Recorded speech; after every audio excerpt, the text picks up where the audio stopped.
Hey there everyone, this is Ill Factor from beatacademy.com, and in this video I want to share with you 5 tips to get your stock piano to feel and sound more realistic in your productions. So let's dive right in. So the first tip I want to share with you is velocity. Now, velocity plays a huge role in shaping the tone and sound of your piano. Now, velocity determines on how light and how heavy you apply pressure to the notes that you're playing. So if you were to play your MIDI controller really lightly, the response from the piano would be soft. You barely hear it. But the harder you hit your MIDI controller, will give you another response from the virtual instrument. So you're going to get a louder sound. Now, for a lot of you, probably aren't using a MIDI controller and you're just drawing in the notes. So what we're going to do is create a region here by holding Command. We're going to have a 1-bar region, double click that, and we're going to draw in some notes. And a lot of times when you're drawing in notes by just holding the Command key again, drawing it in, you're set with a specific set velocity at 80. And so the range goes for velocity from 1 all the way to 127. 127 being the loudest or the strongest velocity, and 1 being the softest. So this is like a feather touching the keyboard, and this is you jumping off a 2-story building falling on top of your piano. So we'll leave it at 80. Now, a lot of times when you're drawing in notes, let's say we're going to play a chord here. So I'll put C, and then we'll do G. So we have these 3 notes here. And as you can see, they're all being played at the same velocity. No big deal. But if we, humans don't really play the same, and I mean humans as if there was some other species playing piano, but what I'm talking about is that we don't really normally play all the notes at the same velocity when playing the piano. So it's hard to really capture the nuance when you're drawing in notes. So something you want to keep in mind to get more of a humanistic and realistic approach to your pianos is dealing with the velocity. So you can go in, let's say, strengthen the bottom note, go to the second note here, and lower the velocity of that one. And to that G, we can go ahead and keep that there. Now this will give us a different blend. This is going to make the C, the root note, more dominant when we hear it. Let's try it. Let's try to exaggerate that.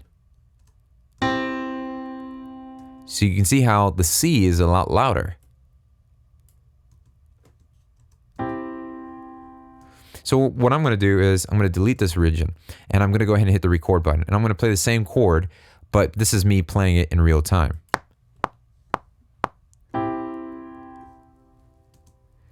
Now you can see the first 2 notes are somewhat in the same range, but even maybe of 1 value off. But the 3rd note is at 71. So that means that in this blend, I'm going to hear the 3rd note a little bit louder. And I might need to shuffle these 2 over here. There you go. Now, velocity plays a big role because if everything just sounds stiff and the velocity for every chord and every note that you're inputting is the same, then that's the same type of feel and vibe that you're going to be receiving. And that tends to make the piano stiff, very cold, and very robotic. So to give it more of a humanistic element, you might want to consider choosing some notes and creating a blend and lowering and raising some of the velocities here. So if I wanted a certain note to be more dominant than the others, I would raise the velocity. And depending on the quality of the virtual instrument and the amount of samples and layers that they've recorded and things like that, velocity will play huge dividends. And that's really what gauges the difference between really expensive third-party VST piano instruments, is that they take their time to really capture all the nuances and all the different velocity layers of each individual notes and things like that. So if you've got a lot of layers and nuances captured, you're going to get more detail. It's almost like a photographer who has more megapixels, a camera with higher megapixels. So when they take a photo, they have just more pixels per square inch, as opposed to, a camera you bought at a Walgreens or something like that just, maybe has 2 megapixels or something. I don't know. But that's the point. So velocity is a big step into getting your pianos to sound the way you want them to. Next thing could just be a little bit of some mixing, some EQing and compression. So let's go ahead and head over to our plugins. And here by default, it loads with some EQ, compressor, and some tape delay. So I'm going to take away some of the other things, and let's just take a listen to some of the EQing that they have here. So already you see they by default, there's some EQ being applied here. And with good reason too, because this frequency usually tends to be the one that can be problematic. That 405 to this range here, the pianos tend to be very boxy and could be really muddy to have in a mix. So just by taking a little bit of that part out, it gives a lot of breathing room for the piano. Now, the big part of EQing a piano is that it never really plays into one size fits every single piano. The way you EQ your piano determines on what emotions you're trying to get across or how balanced the rest of the project is. So for instance, if it's just you and a piano and this is a ballad, well, if the piano is the only instrument, then it needs to, be strategically covering a good spectrum, a good range of the spectrum here. So if the piano is the only instrument, then I'm okay with giving it a little bit more bass here. So I'll go ahead and just give a little bit more bottom end, as opposed to not having any.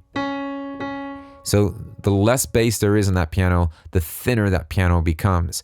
And a thin piano might be something good if you're maybe using it for like a house or an EDM track and you want to do like a cool breakdown, or even just have it in the drop or something like that. You don't want the piano to be bassy and get in the way of all the kick drum and the bass that's going on. So a lot of EDM houses tend to have a lot of thinner pianos. And that's how the EQ can really set the emotion and the tone of your piano. The thinner the piano is, the more cheaper it's actually going to sound. So the more bottom end that you get here. Now this is also going to be determining on the balance. If it's just a piano or a kazoo player, you kind of get the idea. Then there's also a little bit here in the high mid.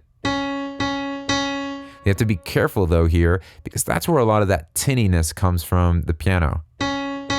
So to have a nice warm piano, something that might create a lot more intimacy in your track, you could try by just eliminating some of the high end. So a warmer piano, meaning less highs, will create a lot more intimate in the piano tone.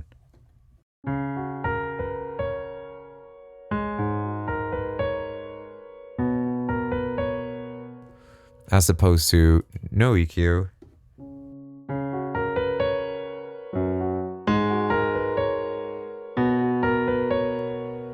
We put the EQ back on.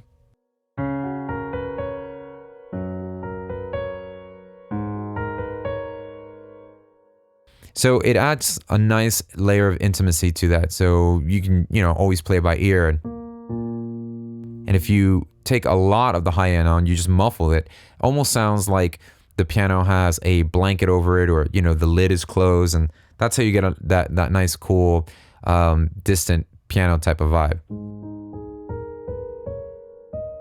As you can see, the EQ really helps shape the overall tone, and once the tone is being shaped, it also broadcasts the type of emotion that piano is trying to bring across. So if you're trying to do something intimate, or warm, you would use the EQ to take away a lot of the high end. If you want it, power ballad type stuff, then you would want to bring up a little bit more of the high mids, a little bit of the low, and that gives you a nice open, bright piano. So next I have a riff here that I'm going to be playing, and there's going to be certain notes that really jump out in volume than others, and I'm going to use compression to control that to get an overall balanced performance.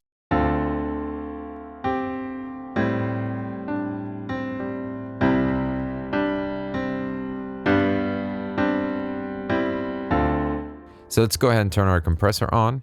What I'm going to do is I want to control a little bit of those chords that are going down, ding, ding, ding, and then the passing tones, I want them to breathe out a little bit more.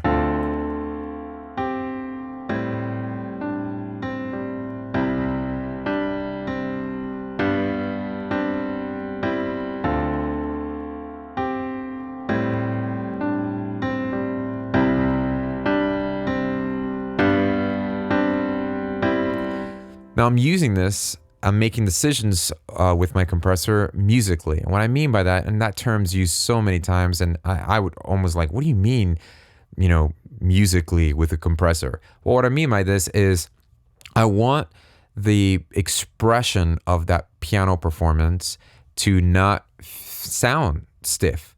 So I still want some dynamics in there. I want those the passion of the chords that are being played, the ding, especially in the downbeat, ding, ding, ding, right? I want those to be emotional, so I want them to come out. If I use too much compression, it's just going to squash everything, and we will lose that emotion.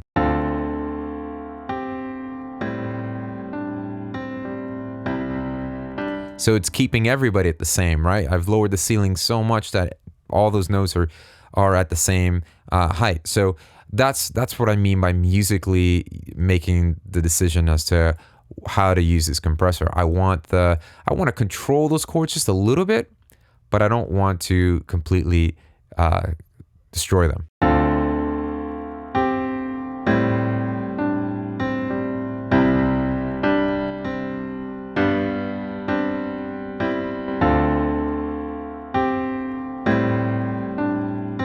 And knowing that we've got the compressor after EQ, that's going to also bring up some of the frequencies that we were boosting and cutting as well.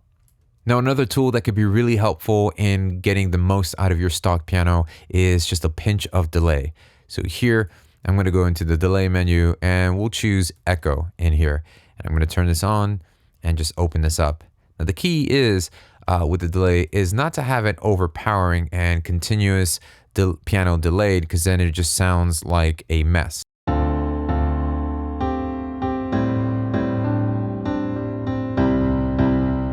So what we're really looking for is just a small amount of that.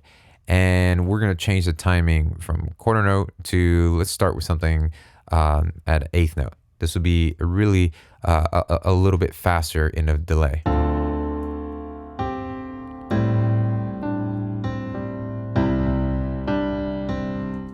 And we'll keep the repeat down to minimum. I'm going to max it so you can see what it's doing here, but this is just going to repeat. This is the amount that the delayed signal will be repeating.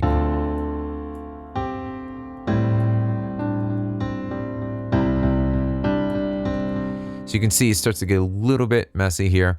So I'll just lower the repeat a little bit. And what I'm trying to do here is just fill in the seams from one note to the other, almost making this a little bit more smoother and legato by having a delayed signal of the notes that are being played kind of glide over to the next note that will be played. And that's how I'm using this delay.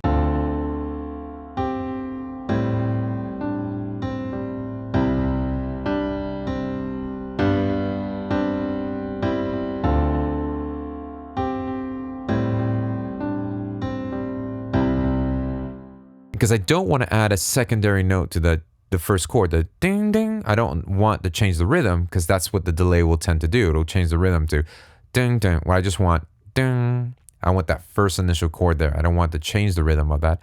So I'll try to just tuck this away, keep it there, and maybe lower the repeat amount.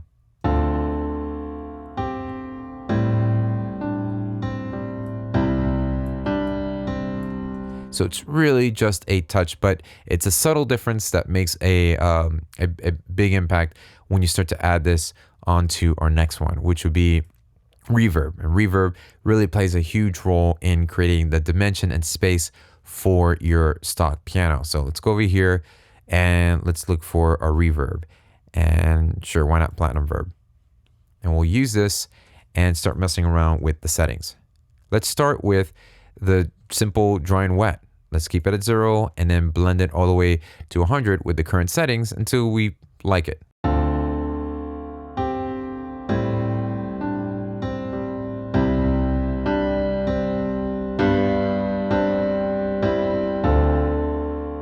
You notice that the more reverb I gave it, the brighter the piano sounded, because you're hearing more of that reverberated piano signal in the mix. So just got to be careful with that. And then you can go ahead and use things like this high cut here to take away some of that high end and maybe even increase the spread.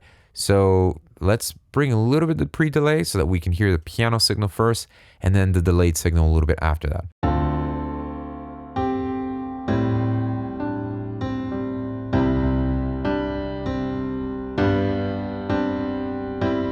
Now if I raise the reverb time, that's going to give me a longer tail.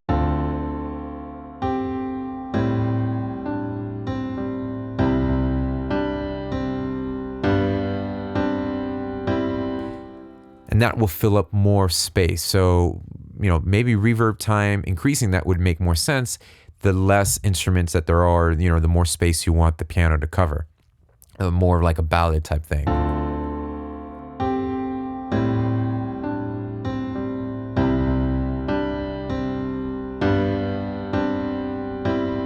This is without the reverb.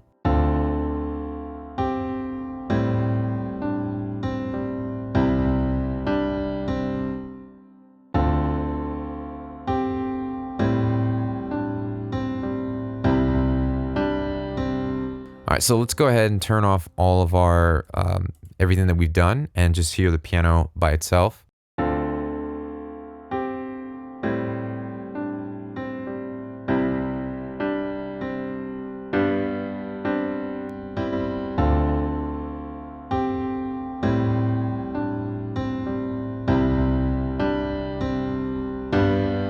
Pretty big difference, and these are all subtle things that we've added to really give a lot of life to the stock piano. So, well, thank you so much for watching this video. I hope it's been helpful for you, and I hope these tips can be applied in your upcoming projects. And as my gift to you for watching this video, I'd love to send you a PDF walkthrough guide called 5 Steps to Creating a Professional Beat. This comes from years of experience of working with some of today's biggest artists. I pour into this easy to follow guide. Whether you're just starting out making music or you've been producing music for quite some time, this is a great reference to go by that'll help speed up your productions. So it's yours absolutely free. Just click the link below in the description box, or you could visit www.beatacademy.com/5steps. Thanks for watching. Be sure to subscribe, and I'll see you next time.